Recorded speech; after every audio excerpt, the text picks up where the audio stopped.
Do you think female entrepreneurs lead differently as compared to their male counterparts? I think they do. I would call it a more layered style of leadership where while they are working towards efficiency and outcome centricity, they are able to read cues that most others might miss. Think of it as leading an organization pushing for outcomes, but also being mindful of, has everyone had their lunch or is anyone burning out? You work with children across. Do you see any difference in terms of aspirations of young girls versus young boys? We've noticed that girls self-censor very quickly. So a girl might say, I want to be an astronaut, but maybe I'll just be a pilot. That but comes in so quickly, and it's this internal and societal conditioning that seems to exist where even before we complete the statement about our ambition, there is a lower version that we've created for ourselves because either we are scared that we might not be able to accomplish what we are thinking. Have you seen changes in children after your program being introduced to schools? We believe in personalized adaptive learning. So every week, based on the learning level of the child, we give more advanced content to the child. So we are able to see skill growth. We align with UNICEF Skill Builder Framework. We partner with UK Build Skill Builder Framework. The idea is we are breaking down something like problem solving into multiple steps or multiple units. Week on week, we are calibrating the growth in that particular skill and offering a graded path to the child to grow. What's the single biggest challenge a woman faces at workplace? I feel like women carry the weight of wanting to prove themselves in order to ask for more.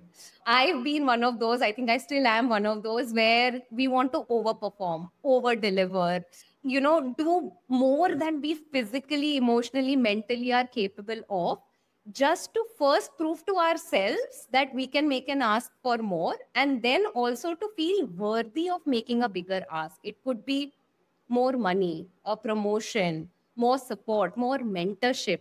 We feel like we have to be perfect and do more than anybody else can imagine to prove that it's okay to ask for more.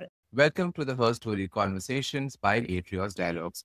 Joining me is Monica Pespani, co-founder and director of the Apprentice Project. We speak about reimagining education, leadership, and empowering young girls and building inclusive futures. So let's dive in. Monica, welcome to the Her Story. Superb to have you here. So excited to be here. Thank you for having me. Someone hearing about the Apprentice Project for the first time, how would you explain what it is and the changes that you're trying to create? Okay. So think of it as you're a 13-year-old sitting in a classroom and you're asked to memorize the Pythagoras theorem for the 5th time. I'm sure you're looking out of the window and thinking like, is this life? Is this what education is supposed to be? We at TAP are trying to change that narrative and that belief. And this is where TAP comes in. So TAP starts by bringing joy back into the schooling ecosystem. We start by choice. So for the first time in their academic lives, students are given the option to learn what they love and they pick what they want to go ahead with. They're given the option to choose between visual arts, performing arts, STEM, that's coding, electronic science, financial literacy. And using these skills and as a medium, we build 21st century skills in them. So for a child, it's a project that they're working on or a game that they're playing in a vertical that they've selected. And by building these projects and games, they're actually picking up skills that will make them life ready, so to say. And our belief is if anything is done through joy, the outcomes are much better and they stick around and enable children across the span of their life. And this is how we are hoping to transform lives through education and through quality and fun education in the government school ecosystem in India. So can you give me an example of how this happens when you say a project and connecting it? Yeah. So we have two models that are in place. We have the in-school model and the at-home learning model. And we call the whole system whole child development. So in school, children are shown a video. Let's assume we pick visual arts as our medium. We have a beautiful kit that we are given that allows us to create the project that we want. We watch a video that is tailored to our language, our own learning level. That video tells us about a concept that we are learning. Let's assume we are learning about Vincent van Gogh. So we are told who Vincent van Gogh is, what is the theory, what is the philosophy. At the end of it, we create our own art form by learning from elements of Vincent van Gogh. We do this at school in a peer group. At home, we do this at the self level. And the idea is while we are designing these projects, we are also learning how to be more creative, how to think critically. Those are the questions we add into the videos and the projects as well. How do we problem solve? If I have lesser material, but I have more work to do, how do I think out of the box and solve these problems? So that's one of the experiences a visual arts child would have. Okay. And how does this relate to the skills that is needed for the child when they move into the workspace? Correct. So if we look at LinkedIn's global trends, they're talking about how over 90% of organizations are looking at 21st century skills or soft skills when it comes to hiring children. It is important because the nature of workforce is changing so quickly. Organizations have understood that they can build technical skills in children. As an engineer, joined the IT space. I was given 6 months of technical training, but there was no training given to me around how I should solve problems better, how I should communicate more effectively, how I should collaborate when it comes to decision making. These are the skills that are important, not just to sustain in the workforce, but to succeed in the workforce. And in the government school ecosystem, unfortunately, at this point, the priority is still on academic grades, academic learning. We are an add-on to the existing system to ensure while they have the technical skills and the academic skills, they have skills that the workforce needs, which is changing so dynamically that by 2030, 40% of the jobs that exist today will not exist. So children need skills of adaptability to be able to cater and succeed in the new workforce. TAP is trying to build that into children. How do you monitor, or how have you seen changes in children after your program being introduced to schools? Correct. So first I'll talk about how we monitor this change. So we have summative and formative evaluations that happen. We believe that the child is evolving week on week. And every week, the child sends us a submission of the project they've created. We evaluate the child on that submission. We look at the level of the child. So we believe in personalized adaptive learning. So every week, based on the learning level of the child, we give more advanced content to the child. So we are able to see skill growth. We align with UNICEF Skill Builder Framework. We partner with UK Build Skill Builder Framework. The idea is we are breaking down something like problem solving into multiple steps or multiple units. Week on week, we are calibrating the growth in that particular skill and offering a graded path to the child to grow. So that comes towards the linear growth of specific skills. If we look at life changes, we've seen children, because we bring career awareness and career readiness, we've seen children be empowered enough to take career pathways that they traditionally would not. So children who passed out of TAP are studying in universities in India and abroad in the courses that they picked up as students at TAP. So children who picked up coding are now specializing in engineering. We have children who picked up visual arts who are now specializing in graphic design. We are also seeing a societal shift because of more agency coming in. It's too early to say it's a generalized effect, but we are seeing and hearing of children standing up for themselves and their families, fighting for causes that they believe in. We have students who've gotten into journalism and they were TAP students. And the idea was that they believe that something needs to change and this is the path towards change. So we are seeing a glacial shift in career trajectories because it's just been 9 years since we've created what we are doing. We are hopeful that in the next 5 years, there'll be deeper changes that we are able to talk about. Many of your students would be coming from communities where opportunities are limited, right? So, and they would be having dreams to get out of their current situation. and you are trying to introduce them to the real world scenario. So how does that balance work for you? This is something that took us a while to kind of stabilize. We call it the trifecta effect. So we believe in building skills, giving exposure, connecting them to opportunities, because either one missing throws the balance off. So while we are telling children that, skill of coding is an important skill, we coach them in Python. We then also give them exposure to the world outside of their school early on. So we connect them to industry mentors, we give them internship opportunities. We tell them, using the skill of coding, what all are the opportunities that exist for you in this world. That is the career awareness and the career readiness vertical that we have at TAP. Our belief is that just 21st century skills or just technical skills alone will not be enough. We need to connect them. Our job is to connect them to opportunities that exist, because they see the world based on what is present around them. When we introduce them to industry mentors or connect them to real life opportunities, that's when they are able to convert what we are teaching them into practical applications for life. So skills, exposure, opportunities coming together is the approach TAP is taking. Interesting. You work with children across. Do you see any difference in terms of aspirations of young girls versus young boys?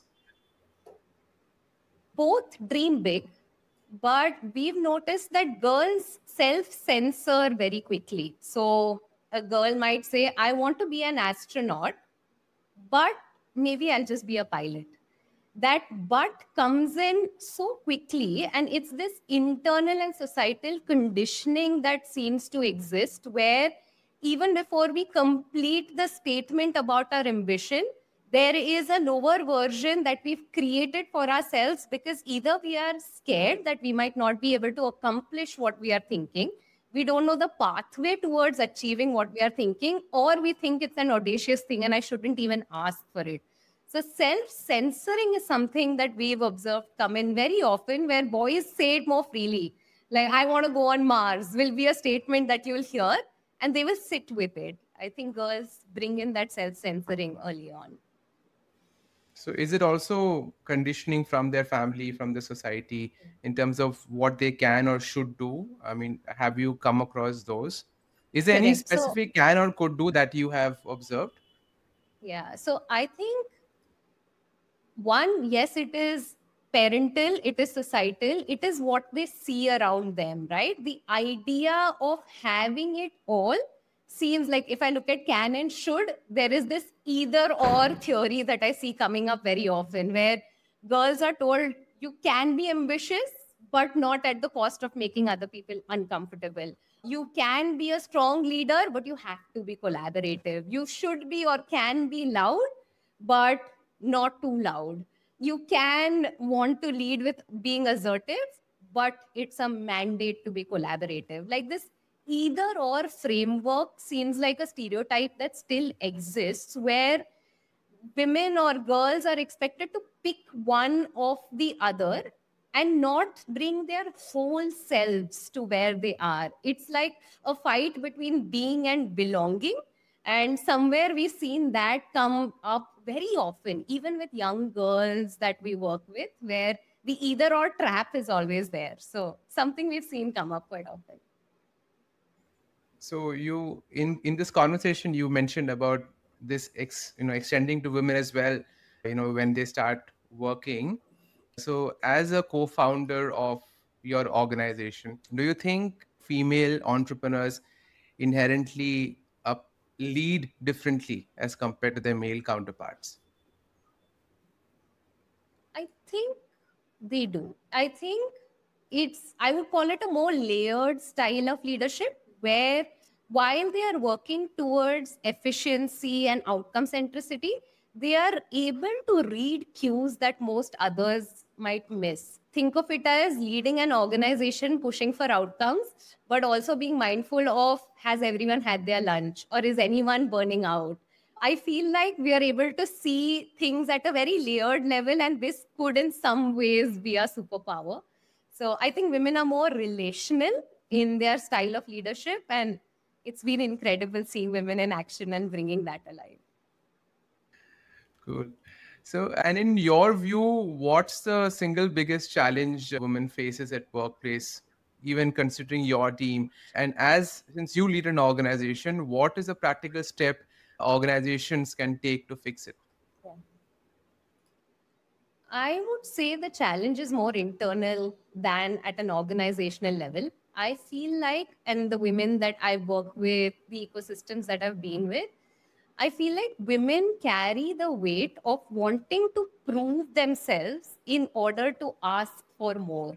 I've been one of those, I think I still am one of those, where we want to overperform, over deliver, do more than we physically, emotionally, mentally are capable of, just to first prove to ourselves that we can make an ask for more, and then also to feel worthy of making a bigger ask. It could be more money, a promotion, more support, more mentorship. We feel like we have to be perfect and do more than anybody else can imagine to prove that it's okay to ask for more. And it's been an internal struggle I've dealt with. Women around me that I work with, I've heard this very often, where men are very comfortable asking for more or asking for different. Women carry a weight. I feel like we carry this internal or external narrative that tells us we should do more before we ask for more. I think what organizations can do is, maybe if I think of it at two levels, one is the organizational level. We create spaces that allow women to talk about this. Like, I realized this was a reality only after I started speaking to the women leaders and everyone in my team and across different organizations. So within organizations, maybe spaces to have these conversations, spaces with senior leaders who can tell us women that we are enough and we are bringing a lot to the plate and we're doing a good job. I know that validation, external validation may not be the answer, but sometimes it just helps us see our worth differently. Maybe buddy or peer systems where we can talk to each other about these experiences we are having, and maybe open spaces to talk about this so that we realize we are not alone at thinking this. Like, when I started speaking to more women about this belief and this thinking, I realized we are all of us who are thinking of something similar, and there is power in collective. So it just felt like we should all together, ask for more or believe in ourselves. I think at an individual level, coaching and mentoring of some sorts. I feel like we need to be taught to shed certain narratives we are carrying, certain narratives that we've internalized about how we see ourselves. And I think that requires a little bit of hand holding and support and maybe structured support. So individual coaching and mentorship, I think, could work wonders. Yeah, first is acknowledging the problem and stating it loud so that more people are comfortable to talk about it. But personally feel it extends beyond professional. I think the burden that you carry moves into your personal spaces as well, isn't it? Yeah. I feel like it's something we internalize as to who we are. It becomes a part of our identity that to ask for more, you have to do more and deliver, be perfect. I've seen that. Just the idea of I have to be perfect to do anything more or ask for more. So, and of course, many women end up taking career breaks for different reasons, personal reasons as compared to their male counterparts, which makes it difficult for them to go back and integrate into workspace. How do you think organizations can better support women returning to workforce after a career break? And how much a career break? Because career break can be very tricky, right? It could be 3 years, it could be 6 months, it could be 1 year. So I just wanted some brainstorming on that. I think maybe we can start by looking at it differently. I think instead of seeing it as a break that puts us behind, we think of a break that builds us. I think maybe we start by, again, internally looking at it differently, but as organizations articulating it differently, because I've had the privilege of working with women who've taken career breaks, whether it is to care for children, parents, or just breathe, right? Just taking a break for themselves. And the kind of skills they've picked up when they've been off the clock is incredible. Like the kind of crisis management they can handle, time management, empathy, like skills that probably being 10 years in the workforce could not have built in them. They come back with those skills. So I think another mindset shift is upskilling is happening. So they've been upskilling in a non-conventional way. And I think it's important to like say that out loud. I was talking to a colleague of mine and we were talking about how some of these women could be leading small nations. Like those are the kind of skills they come back with. So I think it starts by first looking at this return differently. And I think at an organizational level, certain kind of structured approaches are really important. So one could be defining a process of re-entry into the workforce. Like we've seen that individuals, and like you said, right, if the timeline has been extensive, maybe styles of working have changed. Maybe how we're looking at outcomes has changed. So a structured re-entry program where we first bring the person up to date as to what are we doing, how are we doing things, what does your role look like. I think just introducing that to the person is important. I would also say a peer or a buddy system that helps them have someone to go to, because one thing we've seen is they struggle with self-confidence, and it goes back to the previous point. They want to do more than they are physically, emotionally capable of, because they're carrying guilt of the break. And I think a peer system around that could help. Third, I think that's work for TAP, and we've not perfected it, we're still working towards it, is a flexible structure. I feel like pushing them into the deep end and saying a rigid structure is the only way to exist probably isn't what works in this day and age, not just for women, also for men. So we are moving towards a goal-based ecosystem. So we don't want people to just be present within certain hours. Women who've come back to the workforce, they tell us what hours of availability they're comfortable with. And we ensure that in their window of unavailability, we do not disturb them. And like, it's a very conscious shift we are trying to bring in, long way to go. And I think the last thing would be leading with a belief of trust, that they are capable, they know how to do what they need to do. They are in the workforce because they are ready to be in the workforce, and they've upskilled extensively. Like these are women who can lead others with certain skills that they've picked up. So I think that ecosystem of trust makes the entry easier.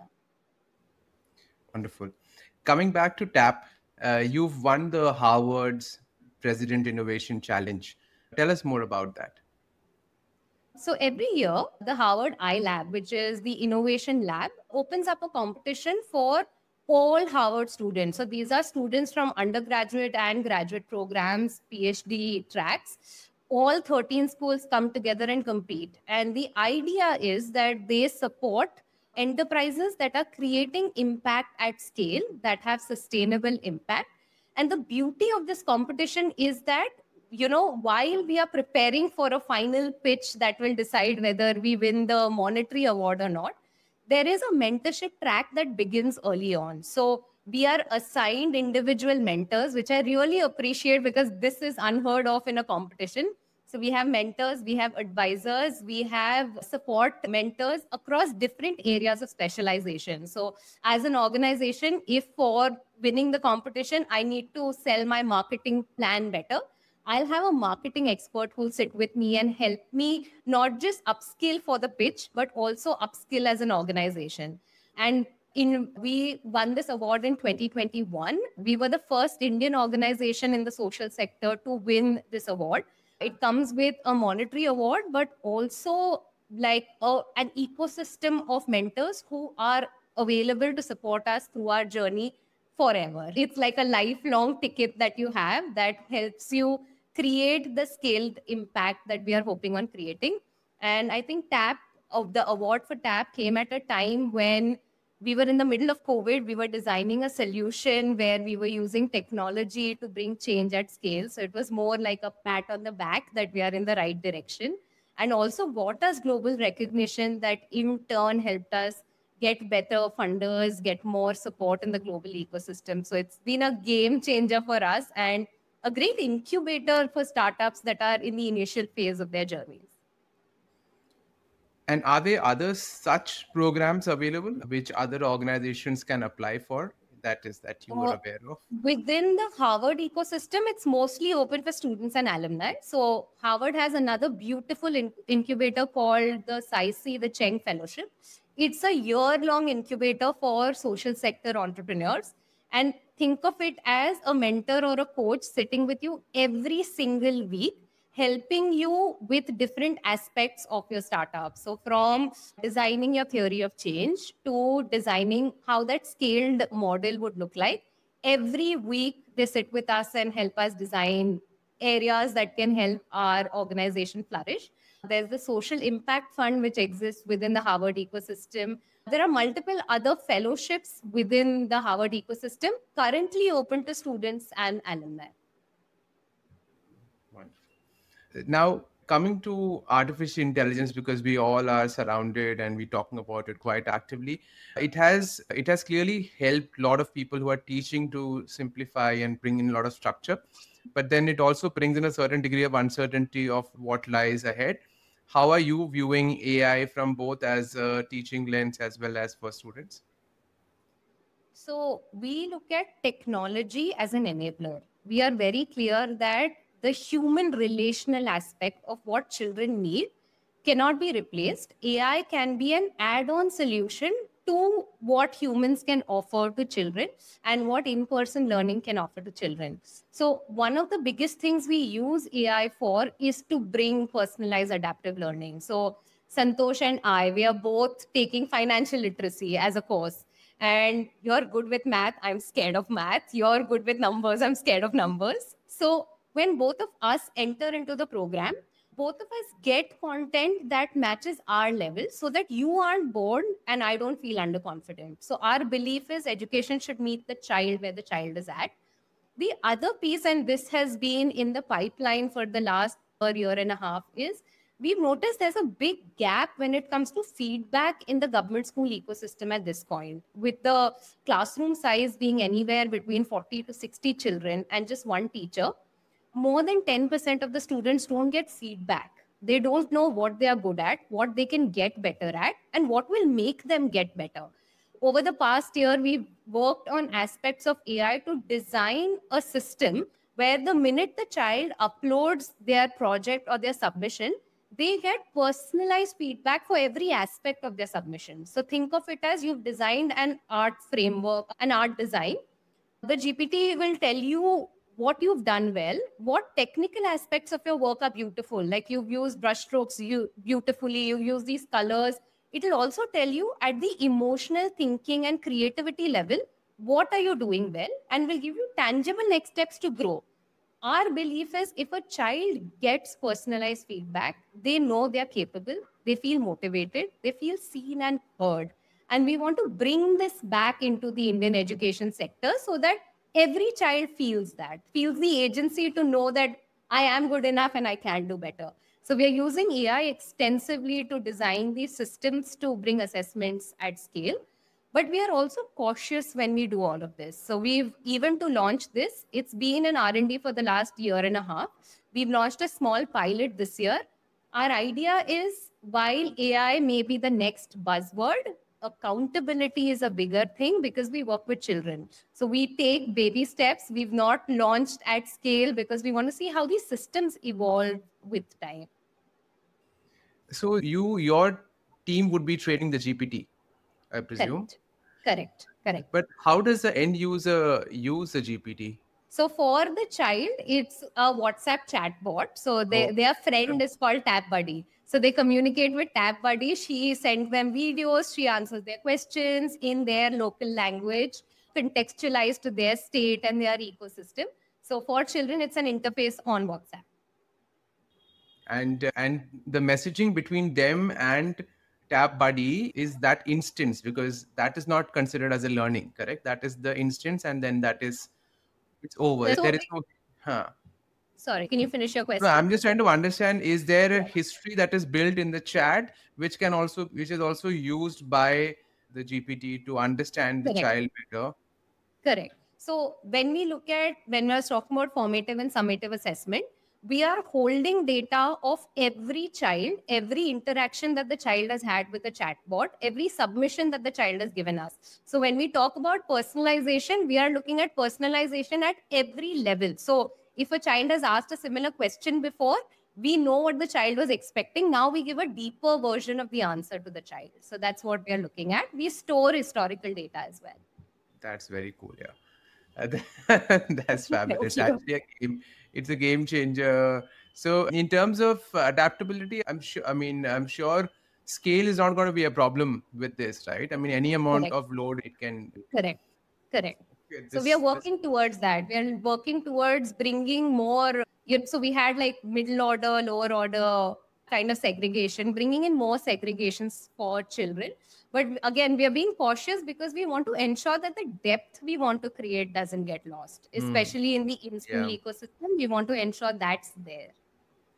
Oh, this is that very cool, yeah, Monica. I think this is amazing because your energy is translating to something hugely meaningful on ground, and wishing you all the very best for Thank you. whatever you do. Yeah. Thank you. Are Appreciate it. you? Thank you. Yeah, but conversations are not over without knowing a bit better, and the best way to know you is through a rapid fire. So, Thank are you ready to you. Cleared answer up. Okay. quickly? Got Okay, it. great. Okay.